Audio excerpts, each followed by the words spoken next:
Before diving into this incredible story, consider subscribing to the channel and hitting the bell. Every story here has something to say, and you won't want to miss a single one. New York, winter 1999. Snow was falling thickly, coating the sidewalks in a thick blanket. Passers-by hurried along, their faces buried in scarves, fleeing the icy wind that whistled between the buildings. On the corner of 45th Street, in front of a half-closed fast food restaurant, two small figures sat shivering on a soggy piece of cardboard. One held the other's hand, as if the simple contact was enough to keep them alive. Richard Campbell, a real estate mogul and frequent socialite, had just left a charity gala. Dressed in a three-piece suit and Italian wool coat, he was walking toward his limousine. But a faint sound, almost a whisper, caught his attention. "Emily." "I'm cold," moaned a childish voice. Richard stopped. His eyes fell on the two little girls. Their hair was disheveled, their cheeks flushed with cold, and they wore clothes far too thin for a New York winter. The eldest, barely 8 years old, was clutching a younger girl.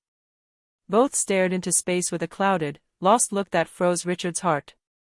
He approached, hesitant. "What are you doing here all alone?"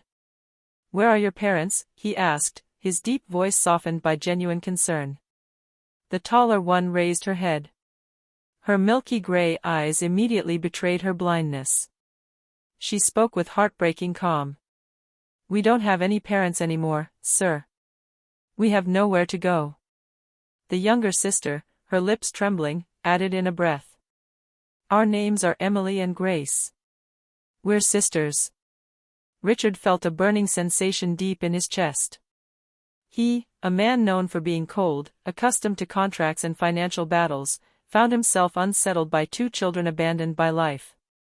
For a moment he wanted to turn away, as so many others would have done.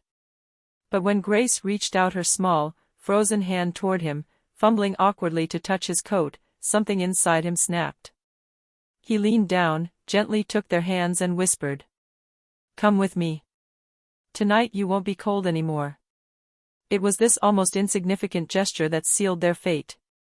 Amid the roar of traffic and the driving snow, a lonely millionaire had just met the two people who would change his life forever. The black limousine was still waiting at the curb, engine running, while the driver glanced impatiently at his watch. Richard Campbell, however, stood motionless in front of the two girls, as if time had stood still. He wasn't a man to be moved easily. His business partners described him as a cold predator, a strategist. Yet on that night in the New York snow, two defenseless children cracked the armor he'd built around himself over the years. Emily, the eldest, held her sister's hand. Her fine features, though weakened by hunger, exuded a surprising dignity. She seemed to want to protect Grace, even in her own distress. "You really don't have anyone?" Richard asked in a deep voice. Emily shook her head gently. "Mom died last year." "Dad?" "I don't know. He never came back." Grace, curled up against her, added in a fragile whisper. "We sleep wherever we can. But we're scared at night." The word struck Richard's heart like a hammer blow. He looked away for a moment, as if to catch his breath. Painful memories surfaced in his mind, his own childhood marked by the indifference of a father who had never cared about him. He cleared his throat, as if to chase away this weakness. "Get in my car. I'll take you somewhere warm." Emily hesitated. Her hand tightened around her sister's. "How can we know if you are a nice man?" she asked in a shaky but determined voice. Richard stared at her, surprised by the maturity of this blind little girl. He crouched down to be at their eye level and said simply, "You can't know that. But I promise you one thing, I will never hurt you." He gently took Grace's hand. She shuddered, but didn't pull it away. Emily, after a long hesitation, nodded. Moments later, the stunned driver opened the limousine door. Two small, shivering figures climbed into the back, wrapped in the luxurious coats Richard had taken off to cover them. Sitting across from them, he observed their tired faces, their empty but innocent eyes. He felt a strange emotion invade him, a desire to protect, to offer a chance, to erase the cruelty of the world that had broken them. For the first time in a long time, reclusive millionaire Richard Campbell felt certain that his life had changed. The limousine rolled silently through the snowy streets of Manhattan. Inside, the comforting warmth contrasted with the biting cold outside. Emily and Grace, bundled up in Richard's oversized coats, seemed to be slowly relaxing. The millionaire, for his part, remained pensive, his hands clasped in his lap. His calculating mind was already weighing the consequences of his actions. He knew that by taking these two children under his wing, he would attract criticism, rumors, and perhaps even lawsuits from his extended family, eager for his inheritance. But looking at them, he understood that he no longer had a choice. Fate had placed him in their path. "Have you eaten today?" he asked, his voice soft but deep. Grace shook her head. "A piece of bread, that we shared." Emily, ever protective, added, "We're managing, but Grace is tired." At that moment, Richard signaled to the driver. "David, stop at the first open restaurant. It doesn't matter which one."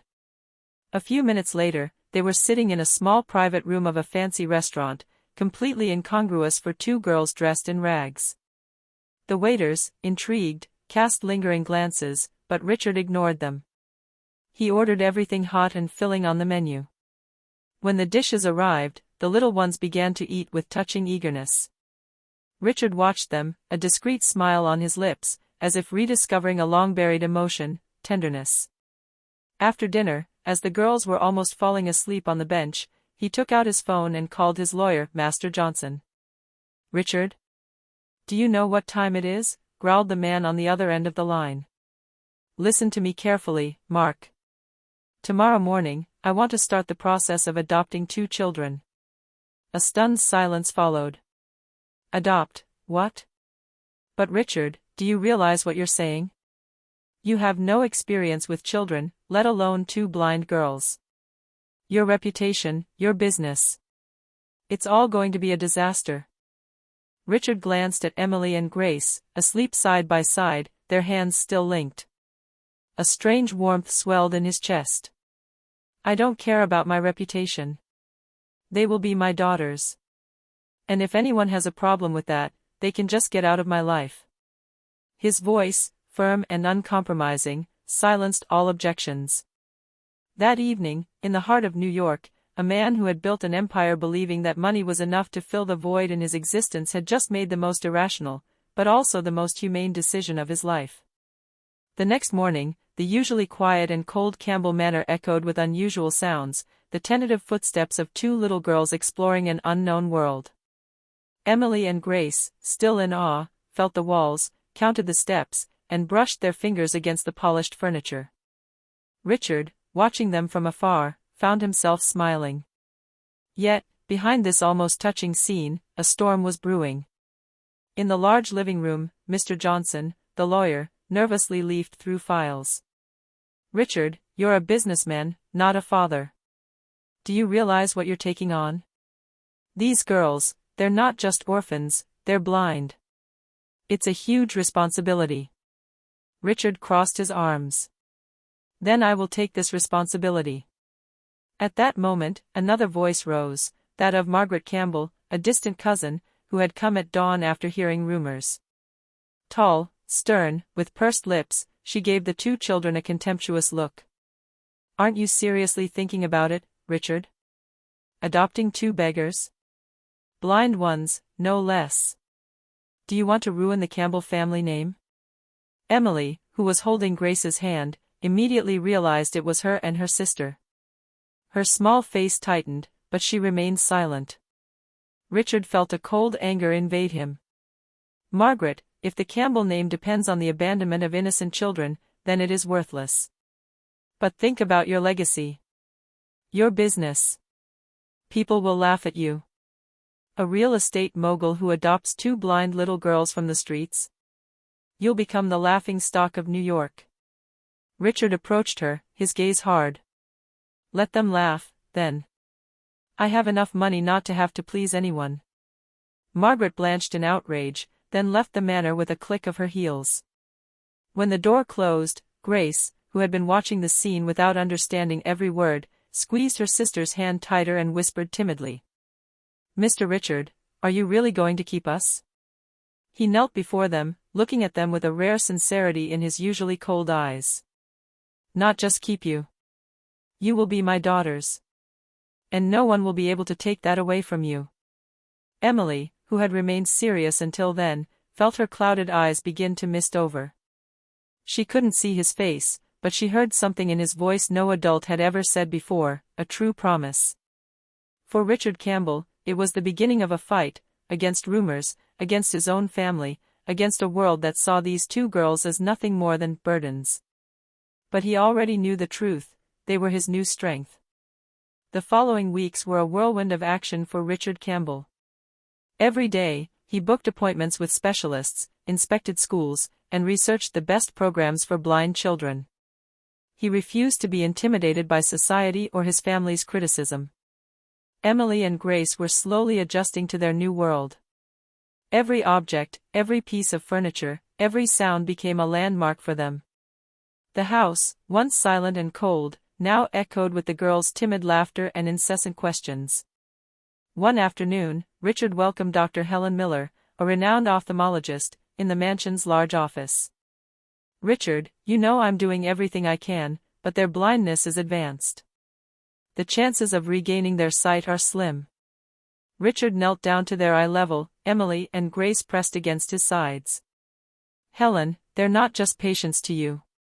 They're my daughters. And I want you to do everything possible to give them a chance." Dr. Miller nodded, impressed by the man's determination. "Very well. We'll start with advanced therapies and regular checkups. But I want you to know that this will be long and difficult." Emily, hands on her knees, raised her voice timidly. "Mr. Richard, will we ever be able to see the world?" Richard looked into her eyes, a mixture of tenderness and strength in his voice. "No matter what the doctors say, we will do everything to make this dream come true. You deserve to see the sun, to see the snow, and to see yourselves in a mirror." In the weeks that followed, he hired private tutors, music coaches for Emily, and Braille specialists for Grace. Every step forward, no matter how small, was celebrated as a victory. But this fight for their future wasn't just about medicine or education. It was also a fight against the world's gaze. Neighbors, business friends, and some journalists looked skeptically at this powerful man who was so attached to two underprivileged, blind girls. One evening, while Richard was reading a story to Emily and Grace before putting them to bed, he whispered, "It doesn't matter what others think. As long as you believe in yourself, nothing and no one can stop you." The girls fell asleep that night dreaming of a world they had never seen, but which they would gradually learn to discover.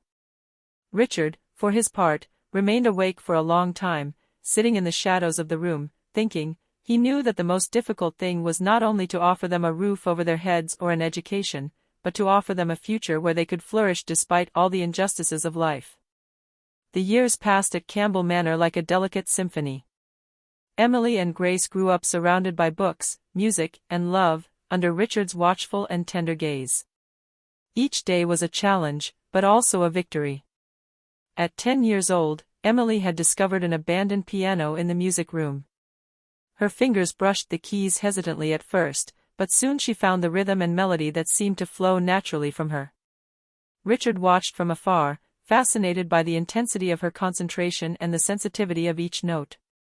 "Your fingers," he murmured one day as he passed behind her, "they speak better than words." Emily looked up, a shy smile on her face. "I want Grace to hear the music, to feel what I feel." Grace, for her part, was developing a gift for words. She spent hours with Braille books, absorbing stories, poems, and writing her own narratives. Every page Richard read was a testament to her perseverance and fertile imagination. "Grace, you should publish these texts," he told her one evening, sitting by his desk lamp. "But I'm blind," she replied, her eyes lowered. "Sight doesn't define talent. You see with your heart and your mind. And no one can take that away from you." Despite the progress, the path was not without obstacles. The girls faced frustrations, clumsiness, and moments of discouragement. But Richard taught them to turn every failure into strength. Falling is not a big deal, he told them repeatedly, the important thing is to get up and try again. Their home became a sanctuary. Emily's music echoed through the halls, Grace's stories filled the bookshelves, and Richard was always watching over them, guaranteeing their safety and trust. As a teenager, Emily gave her first concert in front of a small audience. With her eyes closed, she played with a heart-stopping intensity, each note filled with her own experiences, pain, and wonder. Grace sat beside her and read from her own writing, recounting the emotions that could only be expressed through words. Richard, in the shadows, felt his eyes moisten. "My daughters," he murmured, "you are far stronger than I ever dared to imagine." These years of apprenticeship were not merely academic or artistic. They forged the unbreakable bond between the three, a bond where love, resilience, and mutual trust surpassed all the difficulties life could impose. It was an autumn night, the wind blowing hard and rattling the windows of the Campbell mansion. Emily and Grace, now teenagers, slept peacefully in their adjoining bedrooms, tired after a day of musical rehearsals and readings. Richard, true to form, stayed up late in his study, planning the next phase of their education and care. Suddenly, a shrill scream broke the silence. Richard leaped from his chair and ran down the corridor. Smoke was already beginning to fill the manor. A fire had started in the old West Wing, the one no one had really used for years. "Emily! Grace!" he yelled, banging on the doors. Panic seized the girls, but Richard, despite his age and fatigue, did not lose his composure.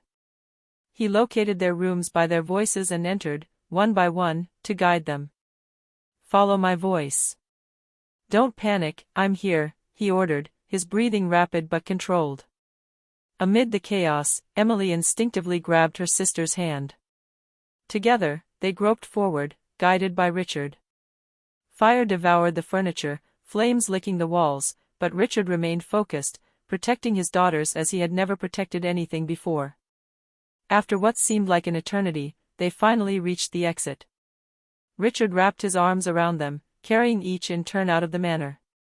The neighbors, alerted by the smoke and sirens, watched in silent amazement. "Dad," Emily whispered, still trembling, are we going to make it?" Richard, panting, hugged them. Yes, my daughters. You are safe now." But the tragedy didn't end there. In the weeks that followed, the fire severely damaged the West Wing and weakened the main structure. Richard, exhausted by his efforts to save the girls and by the stress, became gravely ill. Doctors diagnosed a severe lung infection, aggravated by years of hard work and personal neglect. Even before he could fully recover, he knew he had to prepare the girls for a future where he might not be there. One night, lying weak in bed, he whispered to Emily and Grace. "No matter what happens, you must remember that I love you, that you are strong, and that the world will one day know who you are." The girls, unable to contain their tears, squeezed his hands tightly. They understood that their protector, their adoptive father, had just taught them the most precious lesson: love and courage can survive tragedy, even when life seems unfair. That night, the fire-damaged Campbell Manor became a silent symbol of unbreakable love, and the fates of Richard, Emily, and Grace took a turn that would lead them down unexpected and painful paths. After the fire, Campbell Manor was half uninhabitable. Repairs were long and expensive, but Richard had undertaken them with determination. However, the worst part wasn't the fire, it was the Campbell family. His cousin Margaret, still driven by greed and contempt, saw Richard's vulnerability as the perfect opportunity to regain control of the inheritance. Along with a few influential family members and their lawyer, she plotted in the shadows. "Richard is ill," Margaret whispered to her brother during a clandestine meeting. "Exactly. If he dies now, those kids will take everything. We have to act before he makes his last wishes." The plan was cruel and simple: separate Emily and Grace, send them to two different institutions, far from New York, far from everything they knew, and separate them to ensure they could never claim their heritage. A few weeks later, while Richard, weakened, was hospitalized for his infection, agents appointed by the family arrived at the manor. "Mr. Campbell," said one of them with icy politeness, "it is in your best interest to let the girls go with us. They will receive all the necessary care." Richard, too weak to fight physically, clenched his fists. "They won't leave. They are my daughters," he shouted, his voice trembling but determined. Emily and Grace, realizing that danger was lurking, huddled together. Their eyes dim, they searched every corner of the room, trying to comprehend the extent of the threat.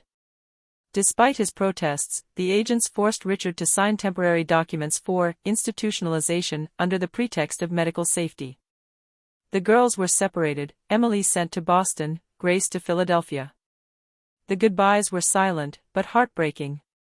"Promise me," Grace whispered to Emily, her voice trembling, "that we'll meet again, one day." "I promise you," Emily replied, her tears streaming down her cheeks, "no matter what happens, we will never abandon each other." Richard watched them leave, heartbroken, unable to hold them back. His eyes were a mixture of anger, sadness, and a terrible fear for their future. The separation was brutal. The two girls, thrust into strict institutions, had to learn to survive alone, far from the love of their adoptive father. But despite the distance, the bond between them remained intact, invisible but powerful. Emily and Grace knew, deep down, that one day they would find each other again and that their destiny would not be stolen. 20 years passed. Campbell Manor, a home to so many memories and love, was now silent. Richard, exhausted and aging, had seen his health deteriorate, and Emily and Grace had grown apart from him, separated by the cruelty of the Campbell family and the vagaries of life. Emily, now 28, had become a professional pianist. Despite her blindness, her talent transcended borders and amazed audiences. The melodies she played were laden with emotion, memories of her youth, and the pain of separation. Each note was a silent cry, a testament to her resilience. Grace, for her part, had found her voice through writing. Her novels and stories, often autobiographical, chronicled inner strength and the fight against injustice. She had achieved international recognition, but deep inside, a void remained, the loss of her sister and their adoptive father. Despite their successes, the two sisters had never forgotten the promise they had made to each other in that snowy manner: "Whatever happens, we will never abandon each other." Emily was playing a small charity concert in a Boston hotel. Every key of the piano sounded like an echo of the past, and the captivated audience could feel the depth of her soul. Meanwhile, Grace, in Philadelphia, was correcting the proofs of her latest manuscript. Her fingers ran smoothly through the braille, but her mind kept reliving those painful memories: the laughter in the mansion, Richard's face, the smell of the wood fire in the living room, and the separation that had changed their lives.